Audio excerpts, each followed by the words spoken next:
প্রচন্ড নিন্দনীয়, সকল অরাজকতার ঘটনা প্রচন্ড নিন্দনীয়। এইভাবে বিভক্তি সৃষ্টি করা হচ্ছে, এইভাবে অশান্তি সৃষ্টি করা হচ্ছে, সেটাতে আমরা নিরাপত্তাহীনতায় ভুগছি সবাই, আমরা সাধারণ জনতা সবাই, এবং সেটা তীব্রভাবে নিন্দনীয়। এই নতুন বাংলাদেশে আমরা নিজেদের স্বাধীনতা নিয়ে কাজ করতে চাই। সেই স্বাধীনতা যেন আমরা আমাদের কথায় কাজে প্রকাশ করতে পারি, আমাদের উপরে যেন কোনো ধরনের খড়গ এসে না পড়ে, আমাদের উপরে যেন কোনো শৃঙ্খলের কোনো বাধা যেন না আসে, সেটাই আমরা চাই। শিল্পীর জায়গা থেকে আমি বলছি যে যোগ্য, যার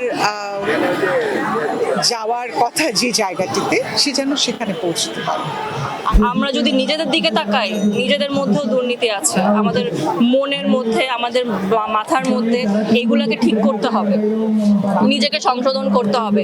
গান সঙ্গীতের জায়গা বলি, নৃত্যের জায়গা বলি, মঞ্চের জায়গা বলি, সব জায়গায় যেন আমরা স্বাধীনতা পাই। এইটুকুর জন্যই আমরা এখানে সবাই একত্রিত হয়েছি। আমরা বাংলাদেশের মানুষ ভীষণ একতাবদ্ধ, এবং বাংলাদেশের মানুষ একসাথে একটা সুন্দর ভবিষ্যৎ আনতে পারবে বলেই আমার বিশ্বাস। অবশ্যই আমি বারবার সাম্যের কথা বলছি, বারবার সমতার কথা বলছি। সাম্য আর সমতার মানে তো আমরা সবাই জানি। আমরা এরকম একটা বাংলাদেশই চাই যেখানে সাম্য থাকবে, সমতা থাকবে, বিভক্তি থাকবে না। এরকম একটা বাংলাদেশ আমরা চাই।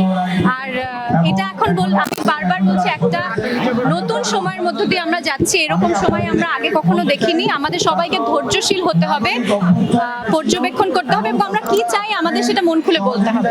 না, আমরা এখন কোনো বিভক্তি চাই না। কে কথা বলেছে কখন সেটা তাদের ব্যক্তিগত জায়গা। আমরা সবাই একতাবদ্ধ হয়ে এখন আমাদের সামনের কথা ভাবতে হবে, পেছনের কথা ভাবলে এখন চলবে না। প্রচন্ড নিন্দনীয়, সকল অরাজকতার ঘটনা প্রচন্ড নিন্দনীয়। এইভাবে বিভক্তি সৃষ্টি করা হচ্ছে, এইভাবে অশান্তি সৃষ্টি করা হচ্ছে, সেটাতে আমরা নিরাপত্তাহীনতায় ভুগছি সবাই, আমরা সাধারণ জনতা সবাই, এবং সেটা তীব্রভাবে নিন্দনীয়। আমরা আবার অনেক সুন্দর এক্সাম্পলও তো দেখেছি, তাই না? উদাহরণ দেখেছি আমরা কিভাবে পাড়ায় পাড়ায় একত্রিত হয়ে আমরা ডাকাত প্রতিহত করছি, আমরা এই দুর্বৃত্তকারীদের প্রতিহত করছি। এটা একটা খুব সুন্দর, এটাই বাংলাদেশ, এই একতার বাংলাদেশটাই আমরা চাই। নিশ্চয়ই এখানে আমাদের সকল সংস্কৃতি কর্মীরা এখানে আছে, নিশ্চয়ই এটা নিয়ে একটা আলোচনা হচ্ছে। আমরা সবাই খুব দ্রুত কাজে ফিরে যেতে চাই।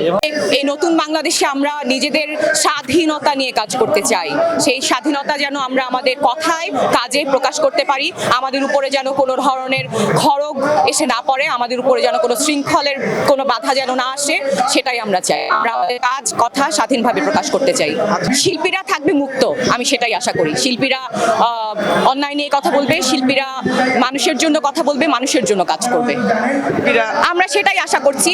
এবং এই ছাত্র সমাজের এই এত বড় ত্যাগের বিনিময়ে যদি আমরা সবাই মিলে এটা করতে না পারি, তাহলে তাদের প্রতি অসম্মান করা হবে। আমরা তাদেরকে অসম্মান করার কোনো যোগ্যতা রাখি না।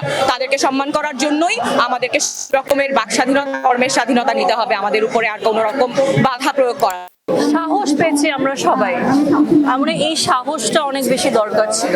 একবার যখন মানুষের, জনগণের মধ্যে যখন একবার সাহস চলে আসে, তখন স্বাধীনতা এমনিই চলে আসে।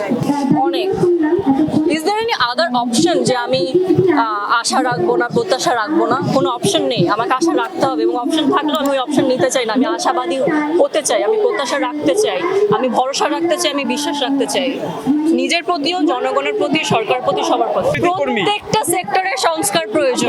সংস্কৃতি কর্মী, এই সংস্কৃতি মানে কি ধরনের সংস্কার চান? অনেক সংস্কার প্রয়োজন আমাদের এখানে। আমাদের এখানে সিন্ডিকেট আছে, এই সিন্ডিকেট ভাঙা উচিত। আমি জানি এভাবে আমার বলা উচিত, কিন্তু অবশ্যই বলা উচিত, কেন বলবো না? অবশ্যই। এবং এই আওয়াজ আসলে আমাদের আগে ওঠানো উচিত ছিল, কিন্তু ইটস নেভার টু লেট। এখন আমাদের সবচেয়ে যেটা ভালো লাগছে যে পাশ দিয়ে একজন একটা আওয়াজ তুললে তার সাথে তার পাশের মানুষও আওয়াজ তুলছে। এই ইউনিটিটা আসলে আমার মনে হয় যে এখন আমাদের শক্তি, কোনোভাবে এই ইউনিটি ভাঙা যাবে না। আমার স্বপ্নের বাংলাদেশ অনেক সুন্দর। আমার স্বপ্নের বাংলাদেশে কোনো ভাঙচুর হয় না, কোনো হিংসা হয় না, কোনো প্রতিশোধ হয় না। আমরা যে প্রতিশোধের পিকচার দেখছি এখন আমাদের দেশে, দিস ইজ রিয়েলি স্যাড। এটাকে থামাতে হবে। এটাকে আমাদের সবাইকে মিলে, আপনারা অনেক বড় রোল প্লে করেন, সো আপনাদের জায়গা থেকে আপনাদেরকে রেসপন্সিবল হতে হবে। অনেক ঘৃণা যা দেখতে পাচ্ছি আশেপাশে, এগুলো সব এখন হচ্ছে এরকম না, এগুলো ছিল, এখন সামনে এসেছে, এগুলোর বিরুদ্ধে দাঁড়াতে হবে আমাদেরকে। এই বিষয়ে এখন আমি পরিষ্কার আমার জায়গা থেকে আমি বলতে পারছি না, অবশ্যই ভাবা হচ্ছে। এবং দুর্নীতি আমি তো যেদিকে তাকাই সেদিকে আছে। আমরা যদি নিজেদের দিকে তাকাই, নিজেদের মধ্যেও দুর্নীতি আছে, আমাদের মনের মধ্যে, আমাদের মাথার মধ্যে, এইগুলাকে ঠিক করতে হবে, নিজেকে সংশোধন করতে হবে। আগে আমরা জনগণ হিসাবে, জাতি হিসাবে যদি আমরা আগে নিজেদেরকে ঠিক না করি, দেশ ঠিক হবে না। নিজেদেরকে পরিবর্তন করতে হবে, তারপরে দেশ পরিবর্তন হবে। যত ধরনের দুর্নীতি, অনিয়ম, বাক স্বাধীনতার সুযোগ, এগুলো যেন ফিরে পাই। আমার সবসময় মনে হয় যে মেধার বিচারে কাজটি দেওয়া উচিত। একটা মানুষের পলিটিক্যাল তো ভিউ থাকতেই পারে, তার বিশ্বাস, তার এটা নিয়ে তো আপনি ওটা খর্ব করতে পারেন না, কিন্তু সেটার ভিত্তিতে তার কাজে নিয়োগটা আমার মনে হয় এটা তো আরেক ধরনের অনিয়ম। এই ধরনের অনিয়মগুলো যেন না থাকে। শিল্পীর জায়গা থেকে আমি বলছি যে যে যোগ্য, যার যাওয়ার কথা যে জায়গাটিতে, সে যেন সেখানে পৌঁছতে পারে। আশা করি পৌঁছাতে পারবে, কারণ চারদিকে যা দেখছি এটা তো কল্পনাও করতে পারিনি।